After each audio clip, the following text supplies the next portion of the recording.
The biggest problem in the world today is not war.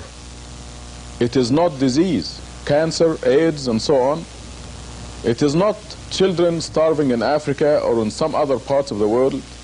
It is not poverty, and it is not crime. The biggest problem in the world today is that people do not know who they are, and consequently they got their priorities all mixed up. You ask the average person, who are you? And they will look in the mirror and they will say, this is me. And they are wrong. When you look in the mirror, you do not see yourself, quote unquote, you see your body. And your body is simply a garment that you are wearing for 50 or 100 years. Then you shed it. You know, it's a matter of common sense. There is a difference between a living body and a dead body. The living body is full of vitality and spark, and when it dies, the spark is gone and becomes stiff, just like a piece of wood. And we know that something is gone, the person is gone. So we can easily agree that a person consists of a body and a soul, and the soul is the real person. And this is where the people fail to recognize who they are. If they knew that the body is not them, they will rearrange their priorities and they will pay more attention to themselves, their selves, not their bodies. A person goes to school for many, many years, works hard, takes examinations, and even after school he gets a job to make some money and so on. All this to care for the body, a vanishing entity that will become stiff, dead someday. And when that day comes, almost everyone will look at that lifeless body and say, for this thing, I went to school, I worked hard, I took examinations, I earned a lot of money, and I spent it all to care for this thing, this vanishing, stiff part of me. What did I do for myself? There is something that we must do, and this is what life is all about. We have to rearrange our priorities, and this cannot result without knowing that I am a body and a soul, and I must put the body in the service of the soul. To drive the point home, just take an average person and ask him or her, what did you feed yourself today? What did you feed your soul today? Let's start with the question, what did you feed your body today? And they will tell you, I gave my body breakfast, lunch, dinner, numerous snacks, but they gave nothing to the real person, to themselves. What did they feed themselves? We nourish the babies. When we are born, we give the baby milk and so on, and then the baby grows, becomes a child, and we give him potatoes and meat and rice, and the body grows to 5 or 6 feet. But what did we do for the real person? This is the major question that we're addressing right now. This is what life is all about. People are giving attention to the vanishing entity and totally ignoring the real person. There is such a thing as food for the soul, nourishment for the real person. And now the new thing that I have for you is tangible evidence that there is food and nutrition for the real person. And the strange thing that is not known yet, is not commonly known anyway, is that just as the body grows, the real person or the soul grows in leaps and bounds. Maybe the body goes to 5 or 6 feet, but the soul or the real person grows to immense sizes. I don't want to confuse you right now, but the size of the soul can be as big as the city of Tucson. I'm not exaggerating. We now have tangible evidence that the soul can grow from a very small size, like a cat, to a huge size. And this makes it even more important to nourish and feed the real person. Now, what is the food for the soul? This tangible evidence that we just obtained tells us, the evidence, by the way, comes from the Creator, from God Himself. And He tells us that we must make contact with God every day to cause this nutrition and nourishment of the soul. Because the soul is literally a piece of God. And God says, if you have anything to do with me, with God, your soul will grow. If you remember, in the Bible at the beginning, God said He breathed into Adam the breath of life. So the soul is part of God's breath. And if we have anything to do with God, we grow. However, there is a specific set of nutrition that we can offer to ourselves. Another question that illustrates this biggest problem in the world, namely that the people do not know who they are, is that you ask the average person, how old are you? And he or she will give you a number somewhere between 15 and 85 years old. Wrong. Again. Any person, the real person, is a few billion years old. And this is the new information that we obtained from this new tangible evidence. You can easily see the problem if we illustrate a little bit how the human being consists of two entities.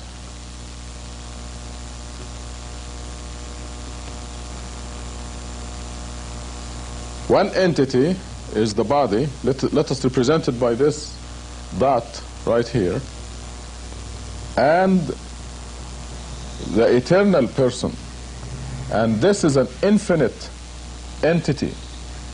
It will never die. It just goes on forever and ever. So here we have a body that lasts a period of time somewhere between 50 and 100 years. We know that we all exist. We are all under death sentence. And this period, when you divide any number by infinity, it equals 0. If you live 1,000 years, you divide this by infinity, and it equals 0. This is just plain mathematics. So the body that is going to live for a 0, for all practical purposes, 0 period of time, is taking all our attention. We spend 24 hours a day taking care of this insignificant entity, the vanishing entity. And the question is, how much are we doing for this eternal entity, the real me? What am I doing for it? Now that we agree that we must rearrange our priorities and give more attention to the real person, the soul, instead of wasting all our life taking care of the vanishing entity. Now, what specifically are we supposed to do? You know, there are so many people who are talking in vague terms about capturing the heavenly light and dissolving it into your whole being, and all this doesn't mean a thing, you know, all these things. It is much more practical than that. It is much more specific than that. And God has been sending to us the exact methodology of developing our person, our real self, since Adam, since the first human being. It came down to us in the Bible, in the Old Testament, in the Psalms of David, in the Gospel of Jesus, in the Quran, and now we have specific methods of developing the person, the soul, and exactly what to do and when, and the most efficient ways and the least efficient ways. We now possess this valuable information. And we're told that you must make contact with God, your Creator, 5 times a day. This contact, you can think of ropes coming down from the Creator and keeping us out of this sizzling pan called the world. At the same time, we develop and we nourish ourself, the real self, the soul, by making these contacts 5 times a day. We are given exactly the combination. Actually, it's a numerical secret combination that anyone can obtain. And through this secret mathematical combination, you can make contact with God and nourish and develop your real self. 5 times a day, you are given the combination, you are given the method, how to do it, when to do it, and this is the way to provide for yourself. Everyone takes breakfast, lunch, dinner, snacks, and so on, and dresses nicely, and buys a nice home, and has a beautiful spouse or a handsome spouse, as the case may be, and all this to take care of the vanishing entity, the body. The big question is, what are you doing for you, the real person? And you can agree with me now that this is the biggest problem in the world, not knowing who we are.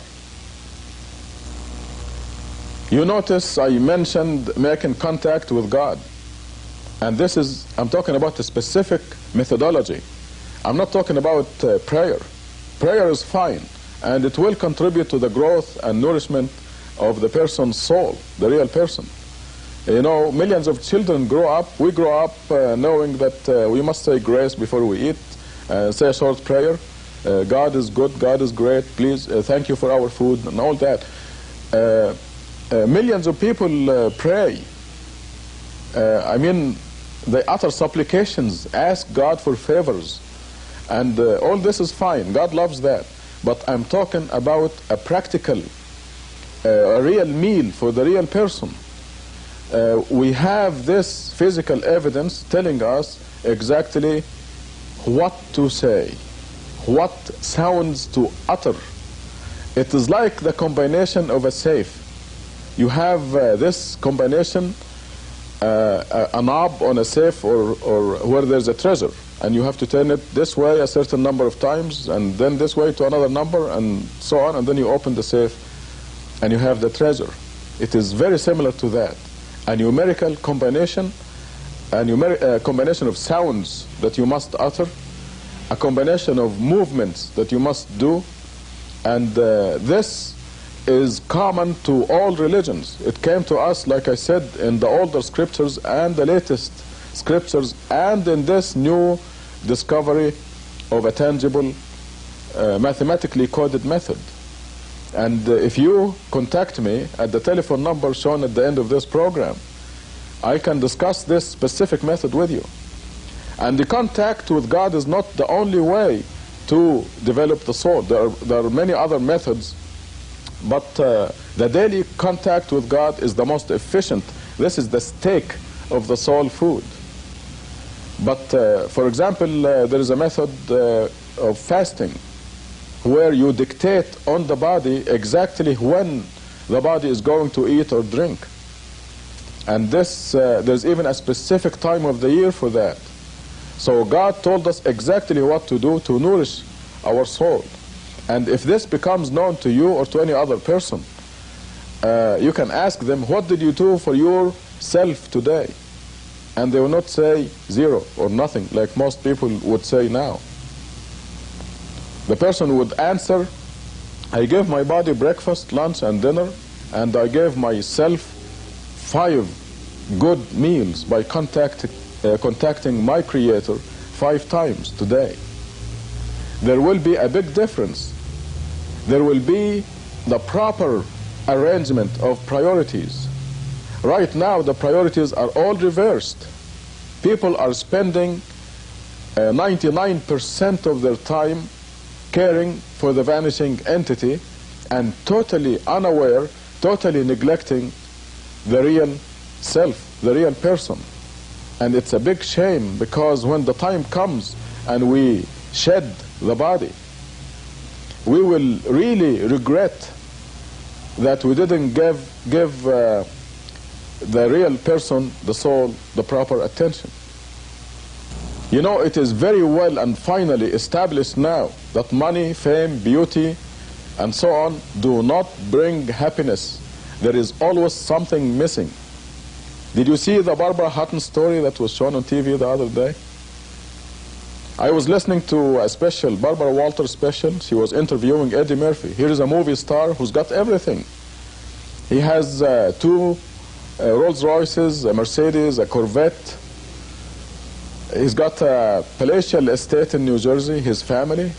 Yet he told Barbara Walters there is something missing. We have to develop the real self in order to be happy. If you have a body that has everything, money, fame, everything it wants, everything the body wants, but the soul is not nourished, happiness will be missing. And this, now you can appreciate that this is the biggest problem in the world. And I know what you're thinking. You're probably saying, what is the catch? How much do I have to pay for this? Ironically, this very precious knowledge is free. It is just yours for the asking. And like I said, it is there's no mincing of words. There is no vague ideas. I'm talking about specifics. Happiness has been the most elusive goal for everybody. And now we know that material success, money, fame, and all this does not bring happiness. Now we have a concrete, tangible method by where we know, actually the secret of happiness, this most elusive of our goals, has been unveiled. And you ask all the philosophers and people who have a lot of experience in life, and they will tell you readily that material success does not bring happiness. Money, fame, success, all this does not bring happiness. And I mentioned to you Eddie Murphy as an example in his interview with Barbara Walters. But now we have a concrete method with a track record that tells us that this most elusive of our goals, happiness, is actually attainable. And the secret is in developing and nourishing the real person. The people are unaware. They're going about their life totally unaware, totally neglecting the real self. And if they only develop and nourish the real person and put their priorities in perspective, happiness will be readily theirs.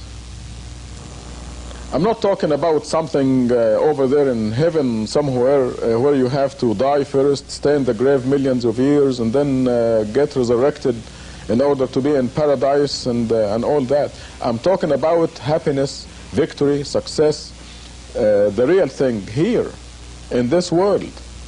It's just like I mentioned earlier, like the combination. You turn that combination to the right, left, and so on in the correct numbers, and you open it and you have the treasure. Now, you do the specific procedure just like a cookbook recipe. It's just as simple as that. I'm not exaggerating. God told us exactly how to do it, what to do, and what to say, and the combination is very specific. You do it and you get the results. As you see, it's been all common sense. And this is why you ought to believe me. Why should you believe me, by the way? Let me ask that question. Why should you believe me?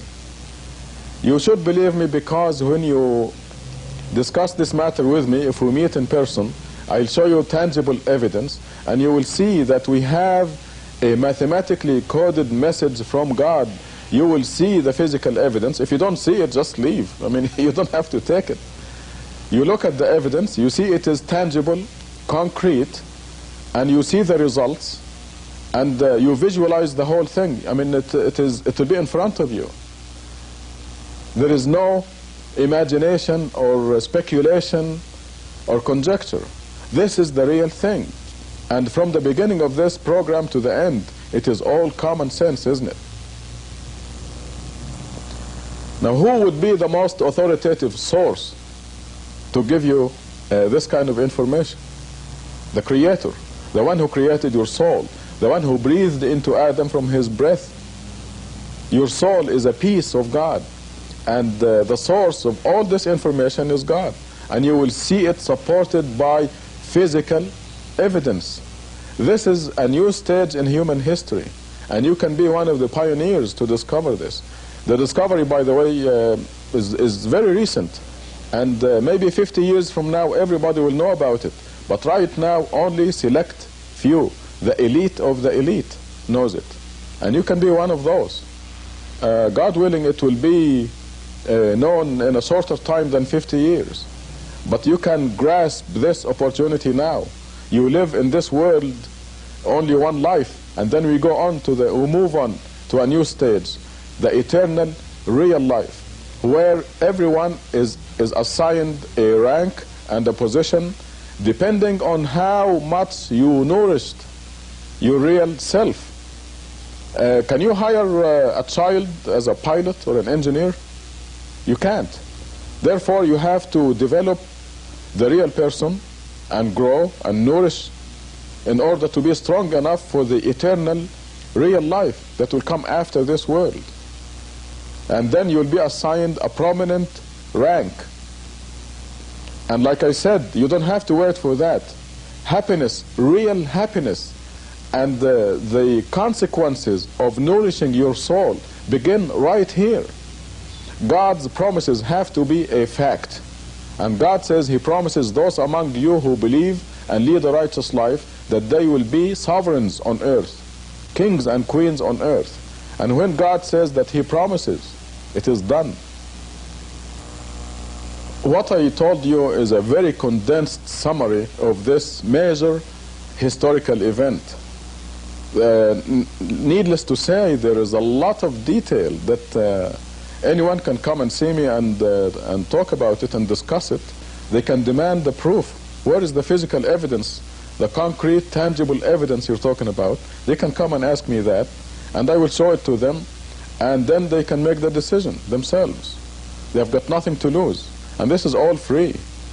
I'll never ask him for a penny. So they can come and see me in Tucson at 739 East 6th Street. Or better yet, call and make an appointment, and I will sit with them and show them the proof. The telephone number should be shown at the end of this program. It is 791-3989. And it could be the most important step they have made in their life. And it results from the realization that we are not just walking zombies. We're not just bodies walking around with nothing in them.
لله. We praise God. وأشهد أن لا إله إلا الله وحده لا شريك له. And we bear witness that there is no God except the one God. It is very important for any person to know who God is, to really appreciate why millions of people fall into idol worship. Why do they leave God and idolize Muhammad or Jesus or Mary or Saint Francis or Saint Jude or some helpless creature? And the main reason is that the people do not know who God is. They do not appreciate the greatness of God. So my purpose in this sermon is to share with you some idea about the greatness of God. And to appreciate the greatness of God, we have to think of this universe that we are living in. Our planet Earth is part of the solar system, as you all know. And by the way, I'm going to talk to you strictly about scientific facts, established scientific facts. This Earth is part of the solar system. It is the only planet in the solar system that has life. We went to the moon and we didn't see a single tree there, or a mouse, nothing. We sent cameras to Mars and we didn't see a creature there, unless those rocks are creatures, as we saw in one of the cartoons. There is no life in the solar system except here on the planet Earth. Our sun, the center of this solar system, is 93 million miles away.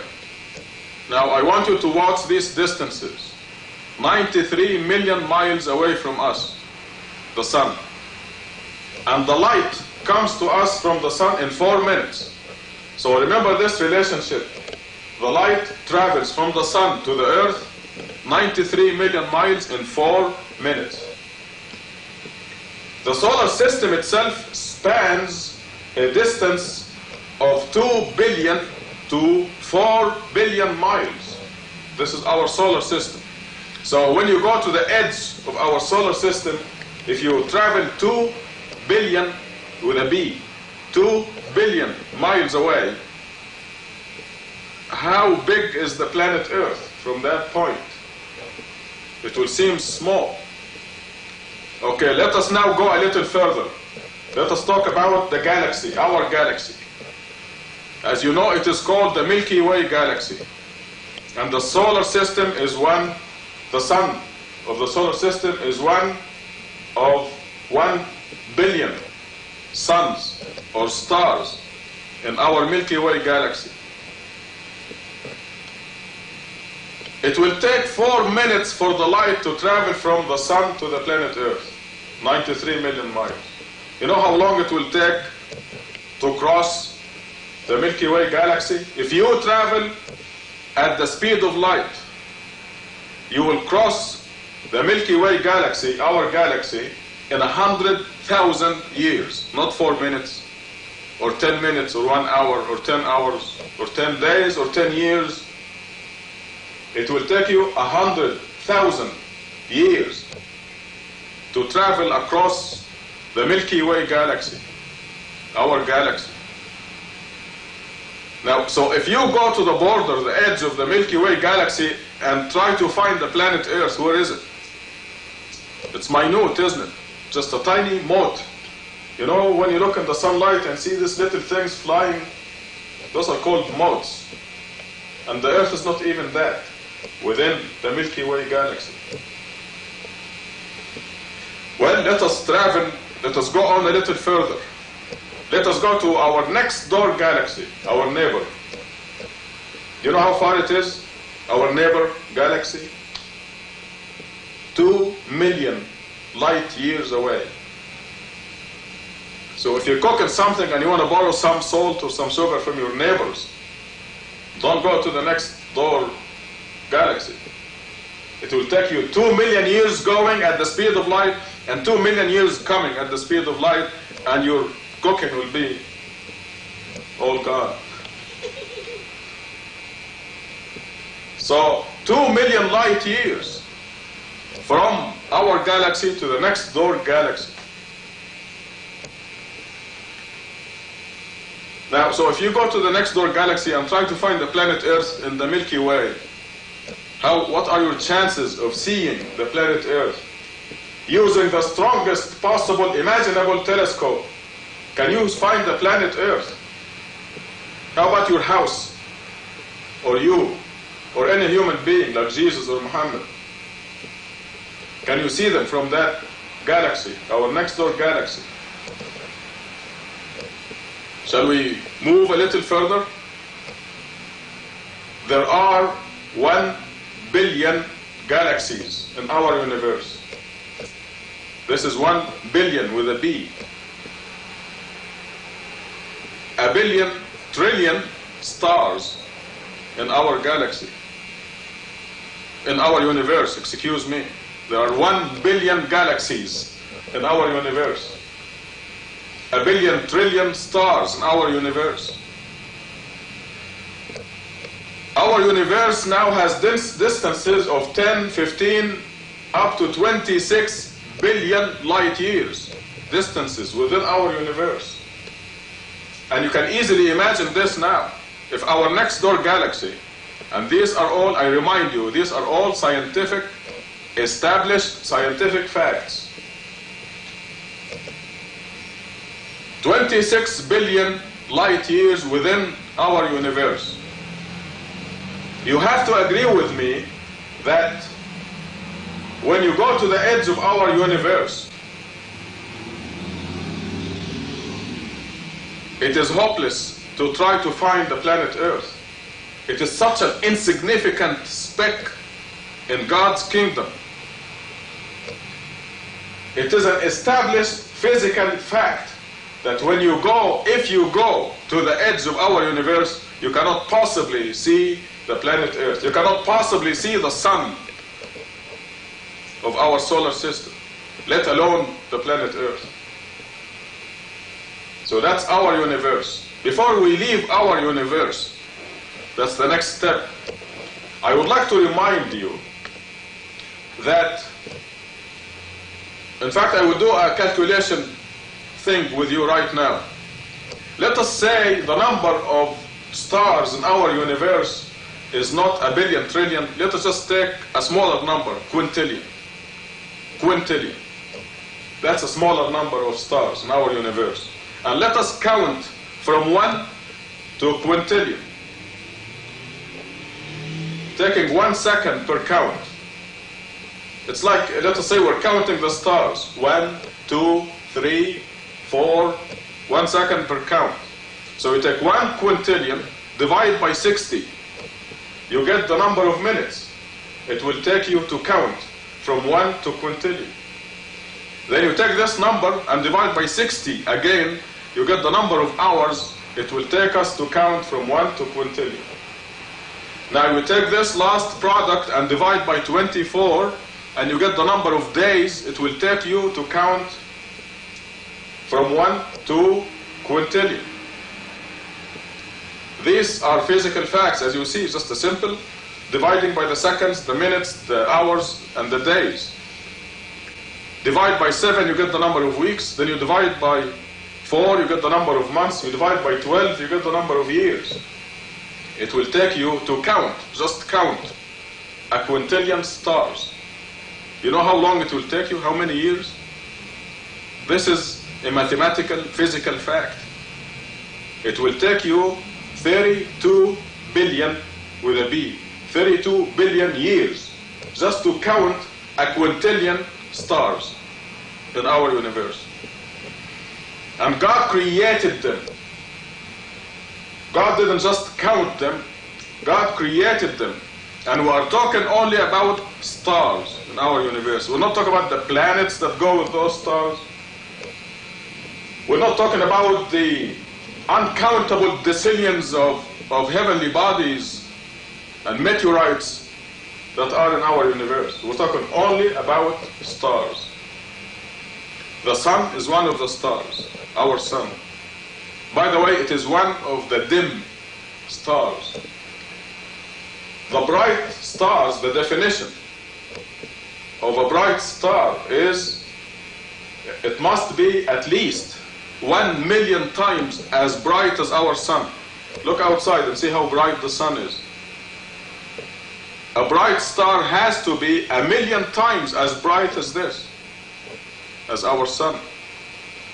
We had a conference here at the University of Arizona that dealt with bright stars only, and the sun was not one of them, because by definition a bright star is 1,000,000 times as bright as our sun.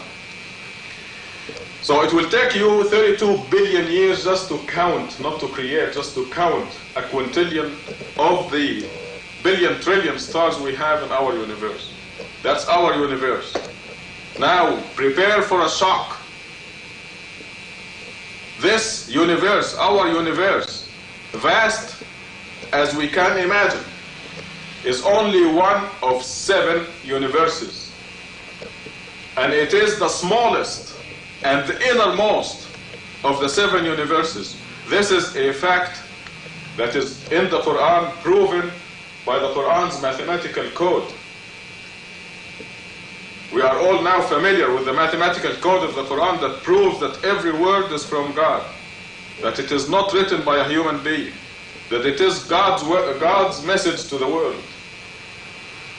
And these mathematically proven statements say that our universe, with its billion trillion stars, a billion galaxies, 26 billion light-year distances, is the smallest and innermost of 7 universes. Can you imagine how big the second universe is? If our universe is 26 billion light years across, the second universe, can you imagine how big it is? How about the third universe? The fourth that is around these? You can imagine 7 balls inside each other.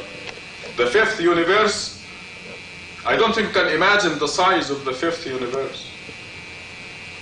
How about the sixth universe and the seventh? I can tell you right now, there is no number in the world that can describe or measure the circumference of the 7th universe. Actually, the first universe. We are the 7th universe, the innermost of the 7 universes. There is no number that will describe the circumference of the first universe. Now prepare for another shock. Most of you are familiar with that statement in the Quran in Surah 39, where God says He is holding the 7 universes within the fist of His hand. In Arabic, in the Quran, وَالسَّمَاوَاتُ مَطْوِيَّاتٌ بِيَمِينِهِ. God is not holding the 7 universes like this in 2 hands. God is holding the 7 universes in 1 hand. And this is allegorical description to give us an idea about the greatness of God and who God is. It's an allegorical idea to make us appreciate the greatness of God, and to make us appreciate and realize the blasphemy of saying that such great God has a human son on the tiny, tiny speck called the planet Earth. I mean, how can that be? We are a fortunate generation in that with the established scientific facts, we can appreciate the greatness of God. And God tells us who He is in His message to the world, the Quran. And with the sciences we now accomplished, we appreciate that greatness. And therefore, we can appreciate the grossness, the blasphemy of saying that God had a wife or a mother or a son. We can appreciate, we can realize how blasphemous, how terrible it is to say that God has a partner, another God with Him. How can we idolize Muhammad, the tiny human being who existed on a tiny planet called Earth, in a tiny solar system? What was Muhammad's role in deciding the speed of rotation of the moon, for example? The moon rotates around itself and around the Earth. Yet, we always see one side of the moon, the same side of the moon. Because of the perfect, synchronized movement of the moon around itself and around the Earth, we see only one side. And if that movement was off by 1 second, we will see the other side of the moon. This precision in God's creation. What was the role of Muhammad or Jesus or Mary or St. Francis in deciding that speed of rotation of the moon? This elaborate system, everything going in its orbit precisely. We know exactly what time the sun will rise in the year 2025, July 4th, 2025. We know exactly, in Tucson, Arizona, for example, we know exactly what time would the sun rise and from what spot. Because the sun follows God's laws, God's creation, and follows the exact orbit. God is holding the 7 universes in his hand. That's who God is.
Man has always believed in some kind of a God.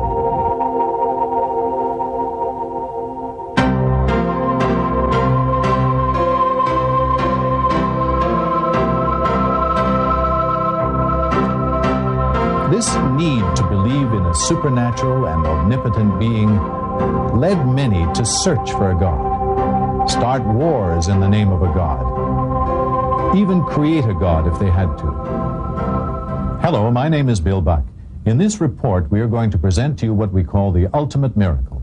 You see, when man chose to believe in gods, most of these gods had one thing in common. It was required that they be feared, worshipped, served, and revered. Numerous religions sprang up to serve these gods. Some of the oldest religions still exist today, namely Buddhism, Hinduism, and Shintoism. Some of these religions believe in many gods. For example, a god of fire, a god of water, a god of love, a god of prosperity, and so on.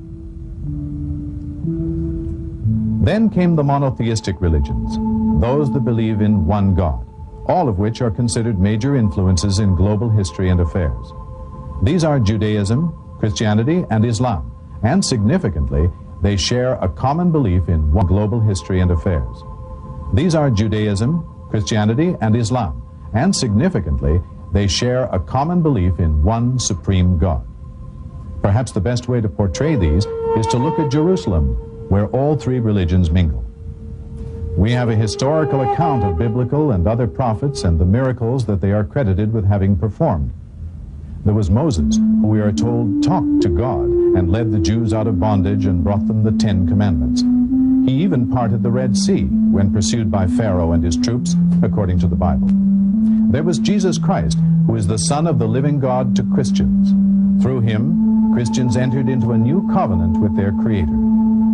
Lastly, there was Muhammad. Muslim history tells us that in Mecca, God revealed to him the Quran, the Muslim holy book, which is recited fervently and followed by 1/5 of the world's population.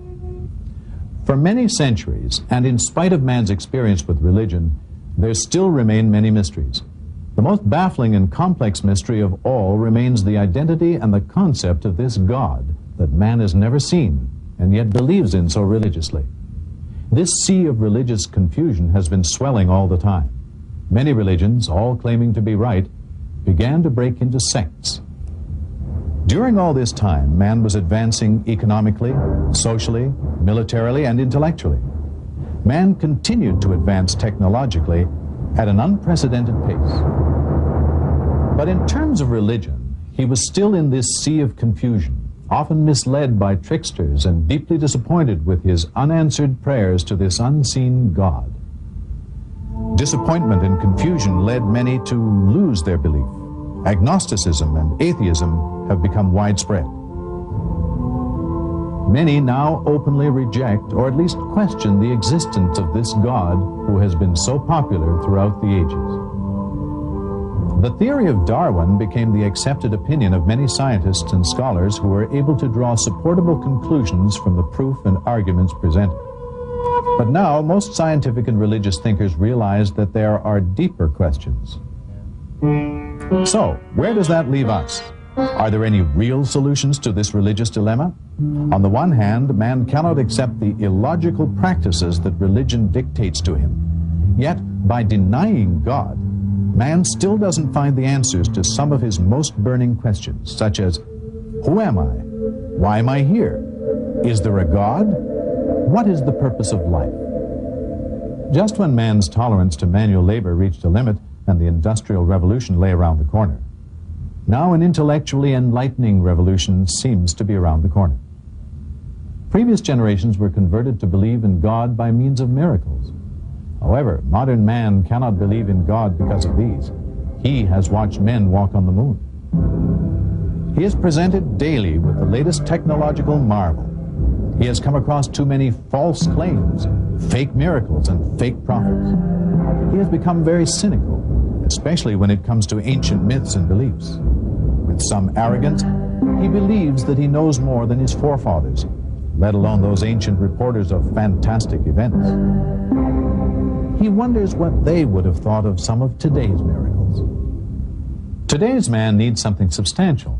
He needs an ultimate miracle.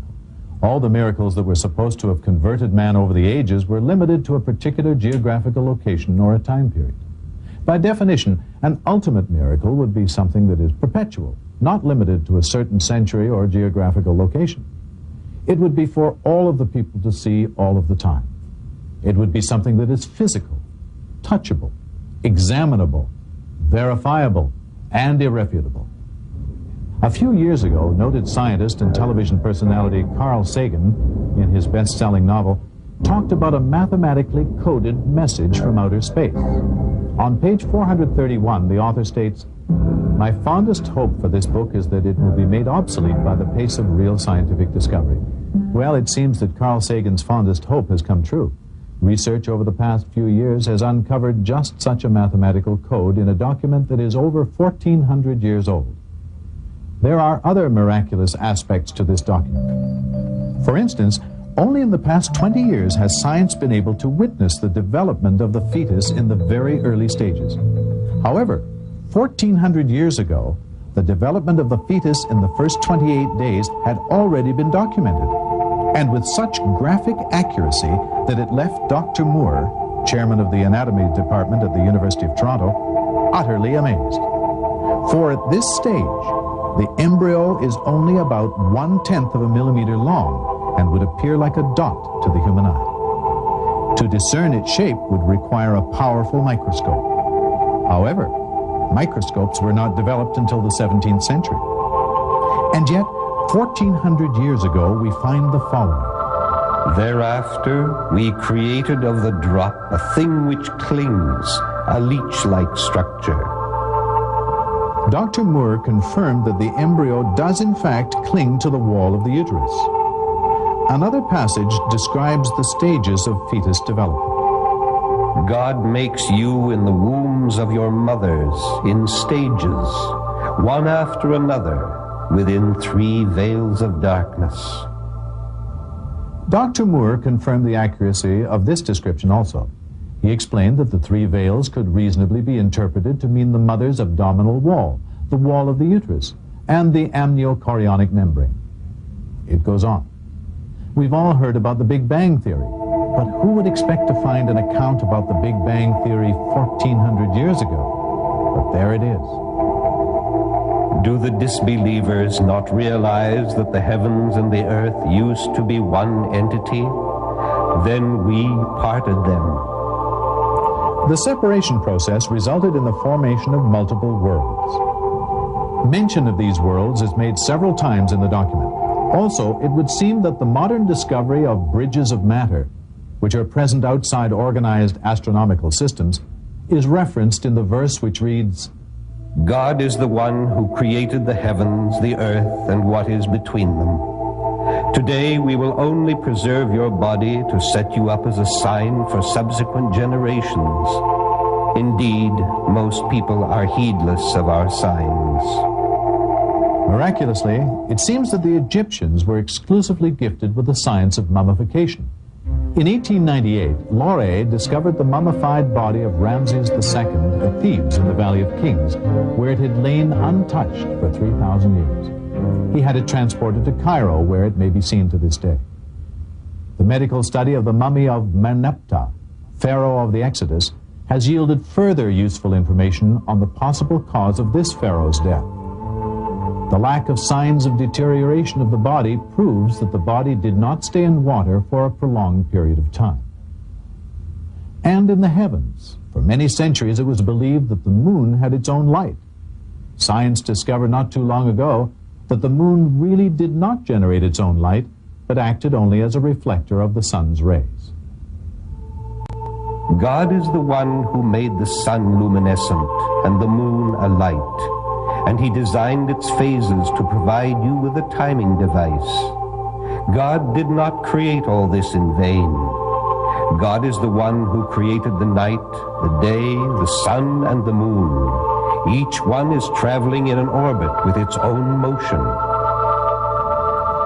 Today, it is known how the celestial organization is balanced by the position of stars in a defined orbit, and how the interplay of gravitational forces is related to their mass and speed of movement, each with its own motion.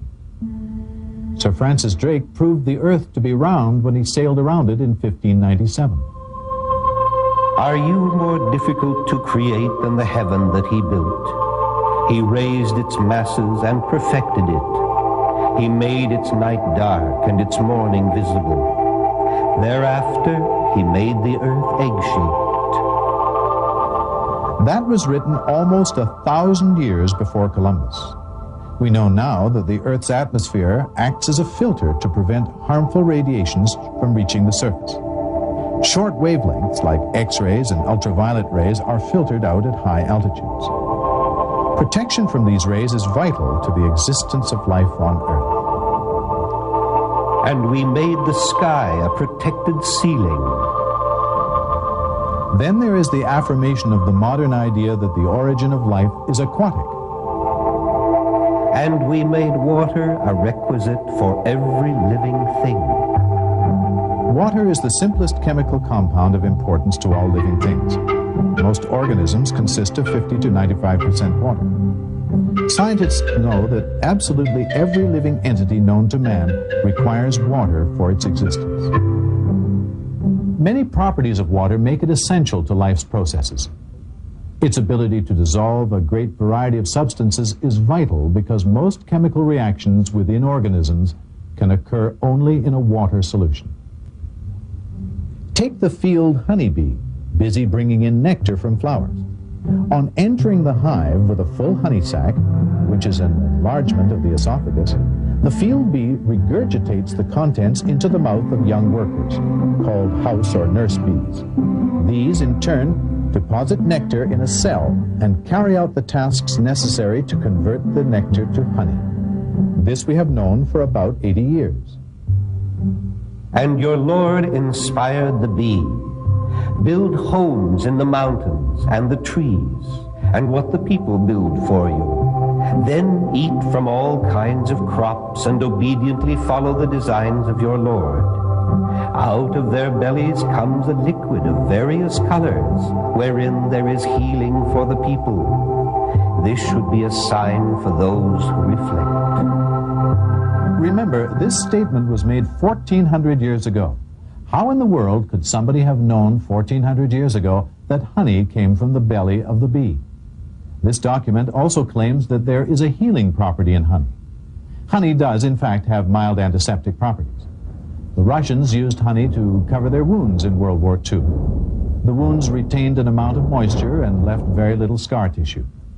Because of its density, no fungus or bacteria could grow in the wound.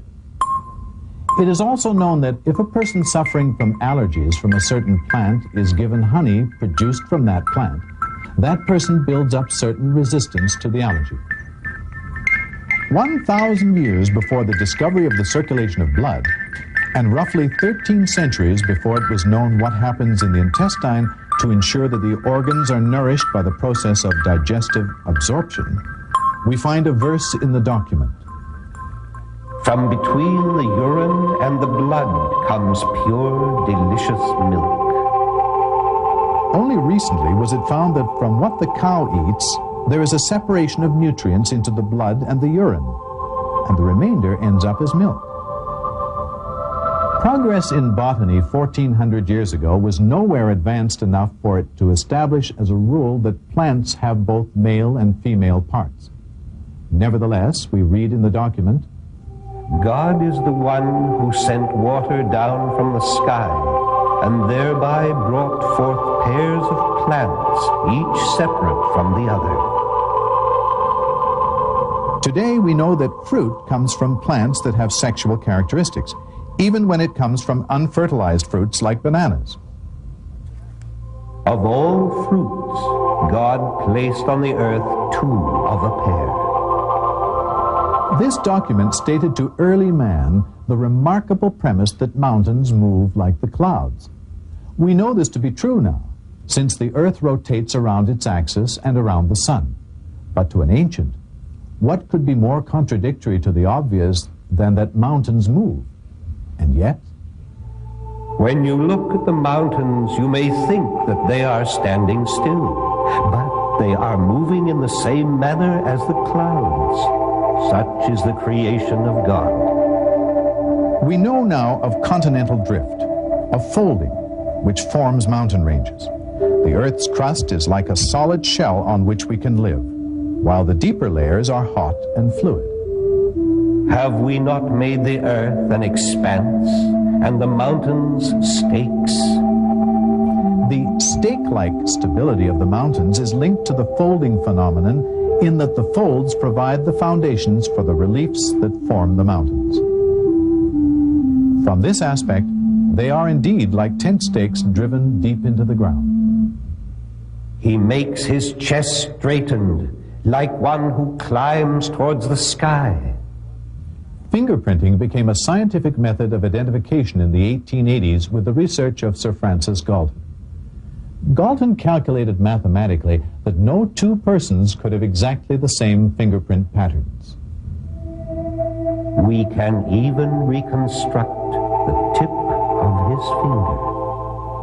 All of these scientific phenomena have been taken from the same book. Other examples contain infinitely more precious data, which directly relate to facts discovered by modern science. But it took modern computers to discover them. It is only now that the numerous verses of this text have finally become comprehensible. Dr. Maurice Bucaille, an eminent French scientist, says that it is impossible to explain how a text produced 1,400 years ago could have contained ideas that have only been discovered in modern times.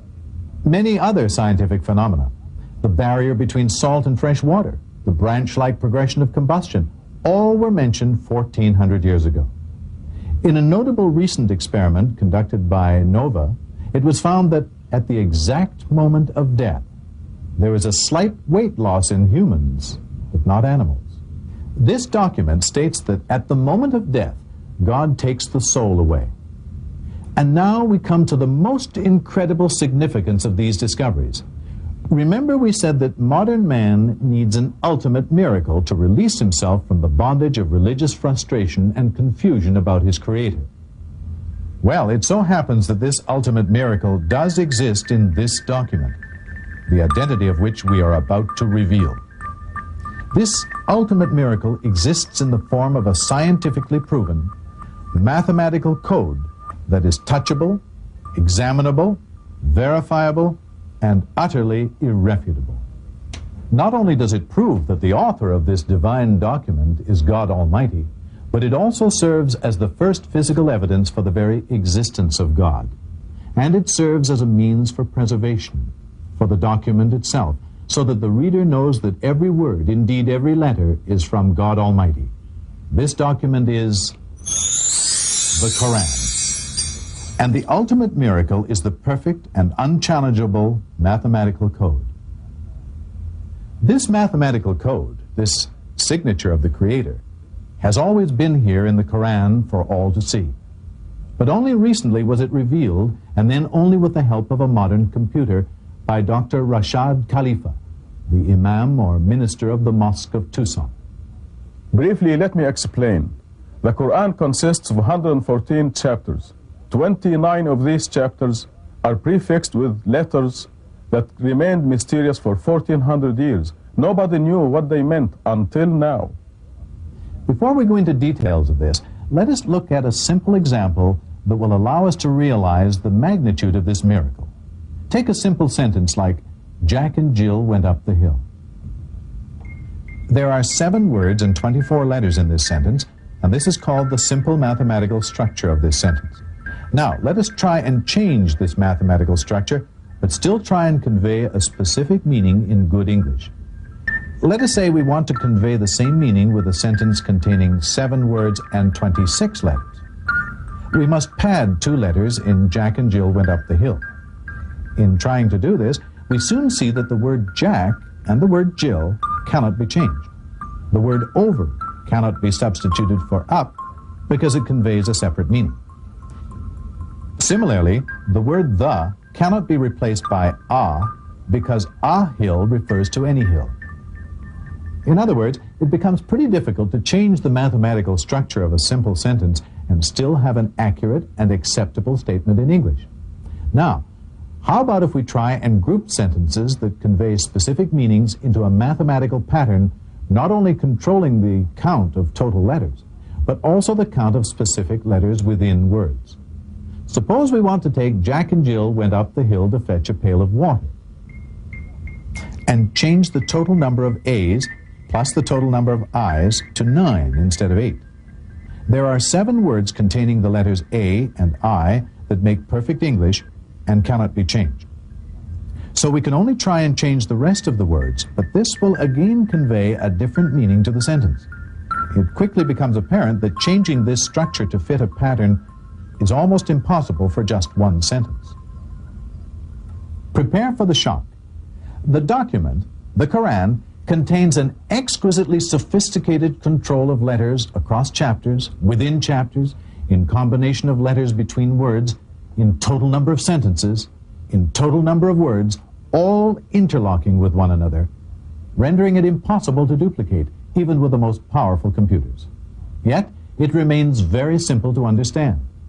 For example, 29 chapters, roughly 160,000 letters, are prefixed by mysterious letters. Chapter 50 starts with just Q. Chapter 2 has ALM. Chapter 19 has 5 letters as a prefix, KHYAS. Please note that we have chosen English equivalents of the Arabic letters for simplicity of illustration. It was found that the letter Q occurs in chapter 50 exactly 57 times, or 19 times 3. The A's, L's, and M's in chapter 2 occur a total of 9,899 times, and so on, without a single exception in all the initial chapters, with the occurrences in multiples of the number 19. At the same time that the A's, L's, and M's are controlled in 7 chapters that have ALM as a prefix, the A's and the L's are part of the Arabic word for God, the occurrence of which is also being controlled, as you will soon see. At once we realize that there is a deliberate, superhuman design that binds the book's chapters, verses, words, even letters. For if one letter was changed, deleted, or added, the whole system collapses. And the fact that this system was discovered 1400 years after its creation proves that it has been perfectly preserved. The foundation of this mathematical code is the opening statement. In the name of God, most gracious, most merciful, and this contains exactly 38 alphabets, or 19 times 2. In the language of the Quran, Arabic, it contains exactly 19 alphabets and 4 words. These 4 words, namely name, God, most gracious, and most merciful, appear in the whole book 19, 2,698, 57, and 114 times, respectively. All these are multiples of 19. The total number of verses are 6,346. The total chapters are 114. Again, multiples of 19. We are beginning to see that this unique code must have been pretty difficult to construct. On it are 19. Indeed, by the moon, by the night as it passes, by the morning as it shines, this is one of the greatest miracles. Greatest miracle indeed. And now we realize that 19 is the Creator's signature on everything He created. For example, you and I have 209 bones in our bodies, 19 times 11. A full-term fetus remains in the mother's womb 266 days, 19 times 14. The sun, the moon, the earth line up in the same position every 19 years, and on and on and on. The viewer may wonder, why 19? Well, using our ancestral system of numerology, the Arabic and Hebrew word for 1 has a value of 19. And this is what the message of Quran is. 1. One God and one brotherhood of nations under God. The Quran was written under God's direction. One thing is clear. No human being could have written such a complicated and perfectly mathematically coded text. Not then, not now, even with the aid of computers. One of the most important functions of the Quran's mathematical code is that it proves and authenticates by physical evidence all the miracles of the previous prophets and messengers. Moses parted the Red Sea. Jesus revived the dead and healed the hopelessly blind and the leprous, and so on. Now these miracles are mathematically composed within the Quran and proven by this code to be true. God was the witness. His words are divine. And what He has proven by means of the ultimate miracle is that the Quran is indeed His word, the word of God. Therefore, let us look to it to answer some of our most crucial questions, such as why are there famines, disasters, and diseases? And what is the overall purpose and meaning of life? And what of peace, that elusive dream of the righteous, universal man? Given now that the message of the Quran is one God, one brotherhood, think of it. All the power and love in the universe in one supreme being, who has assured us that He not only exists, but communicates without question to those who believe and seek out the truth. His laws and commitment. Imagine what can be achieved by following His laws and directions.